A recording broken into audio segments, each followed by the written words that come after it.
In this video, I am going to illustrate how to take input in Java. In order to do that, I am starting with the same program where I end in the last video to illustrate the output. In order to show the demo input, let me first remove these lines which are just printing a message. It does not have any implication in this code. And instead of output, let me Java input. So that is it. Now focus on this rest of this code, and also let me get rid of all these commented out lines with system.out.println. So now what is this code doing? This code is taking a value integer a equals 20, double b equals 30.5643, and then it is basically printing a custom message and then the variable together in different lines. So the custom message is the value of a equals, then the value of a, then again another custom message, the value of variable b equals, and followed by the value of the variable b, like this way. Now if you notice carefully that all the values are already defined, or sometimes we call it hard coded inside the program. That is, the value of a equals 20, value of b is already hard coded as 30.5643. So how can we take an input from user? Instead of printing this hard coded value, I want to take the input from the user and then I want to display it. So now let us see the demo of this Java input. So in order to take an input from the user, you have to use a different library in Java, and that library is called java.util.scanner. This java.util.scanner library, or simply the scanner library, defines all the functions that are required to take an input from the user. So this is a systems library.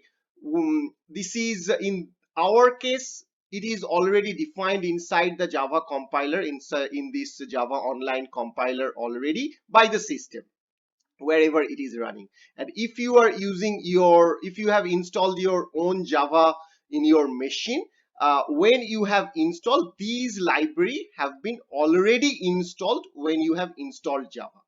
So in order to import that system library, you can use this line.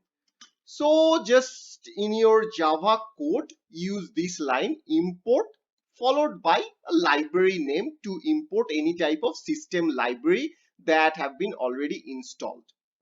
So here I am interested to import java.util.scanner library to take input from the user. Well, after writing this line of code, now let us try to take the input from the user. So instead of writing like this, so now let us do something like, instead of a and b, in this way. So let us just, in order to show the demo, let us just define two different variables without any values. So previously I had some value hard coded already, but I just deleted them, just declared two different variables in Java. One is int a and another is double b. Now my intention is to take the value from the user. How can I do that? In order to do that, you have to do this: scanner sc equals new scanner system.in. A lot of things happen in this line. So at this moment I am not going to explain what is the meaning of this SC or what is the meaning of this new, uh, because those are related to the object oriented concept. This is how you can define an object, but I am not going into the details right now. Just remember that I have to use this line in order to take some input from the input prompt from the user. So here is a scanner, that is this library, and SC is by means of this SC is, let's say, a variable of type scanner which we can use to read some input. And then by this new scanner means it is creating a new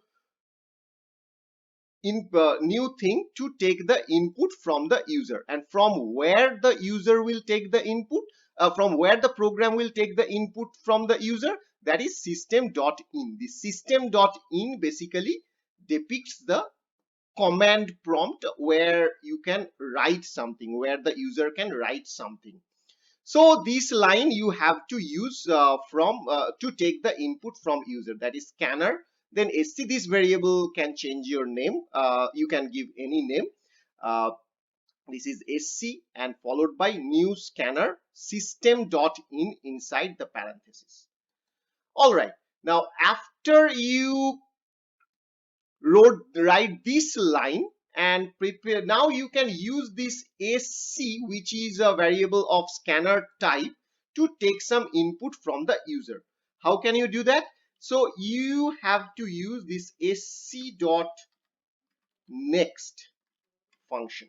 So whenever you will do this sc dot next function, then you can take the input from the user. So let's say a equals sc dot next, or b equals sc dot next.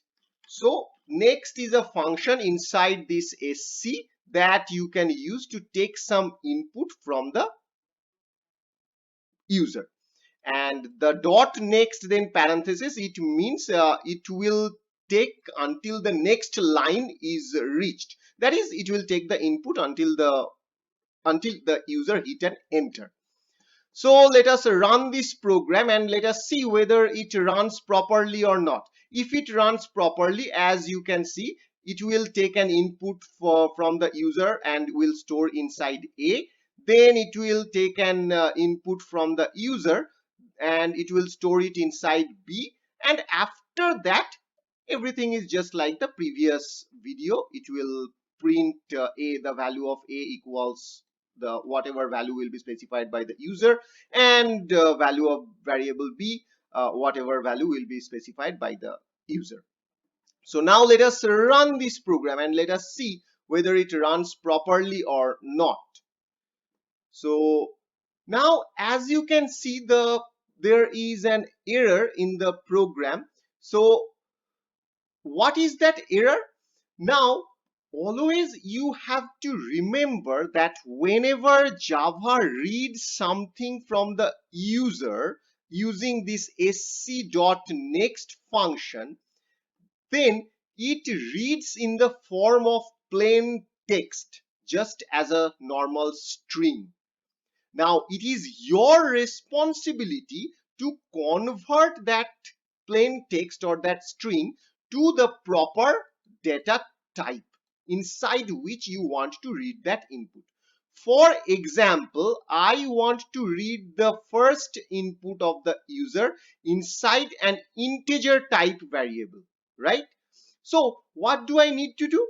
I have to use another function like integer dot parse int, like this. And when you will enclose this sc.next inside this integer dot parse int followed by these parentheses, that means the user input will be read by the Java program first using this sc.next. Then using this integer dot parse int, it will convert that input to integer data type, and then it will store it inside A. The same way, just like converting to integer, Java provides some means to convert the string that you will read to double also. The function looks very similar. Like it is, instead of integer, you have to use double, and then instead of parseInt, you have to do parse double, and then put this sc.next inside this parenthesis. So just remember these functions. When you want to convert this string into integer, you have to use integer.parseInt, and it is case sensitive. So capital I here and capital I here for integer.parseInt, and you have to use uppercase D for double.parseDouble. Now let us run this program and let us see what this program is doing. So here I click the run button, and as you can see, the program is waiting for the input. So let's give some input for A. Let's say this is 20, and let's give some input for B, that is 30.5643. And as you can see, whatever value I have inserted, that have been printed through this line. So remember, here the user have inserted this value 20, 30.5463. I can choose to insert any other value also to print in the command prompt. For example, let's say I want to print, like, let's say A as 10 and B as 5.78. That's it. And if I hit enter, as you can see, 10 and 5.78 have been printed instead of these 20 and 30.5643. So whatever the user is entering here, that is being printed over here. Now let's say right now the program is just waiting without saying anything, and the user just needs to guess that, well, it is waiting for some kind of input, and then user is giving some input like 10, 5.78, like that. But rather than that, what I want to give the user a nice prompt, so that user can easily understand that, well, the user has to enter a number. So how can I do that? That is very simple. Just what you can do is, before you take this input from the user, just add another print statement to print a customized prompt message. So let's say my customized, so let me use system.out.print, that is the function to print some message, and here I want to put a customized prompt. Let's say enter an integer, enter an integer. So now if I run the program, this message will be printed first before taking the input, so that the user will easily understand that, well, the user needs to enter an integer.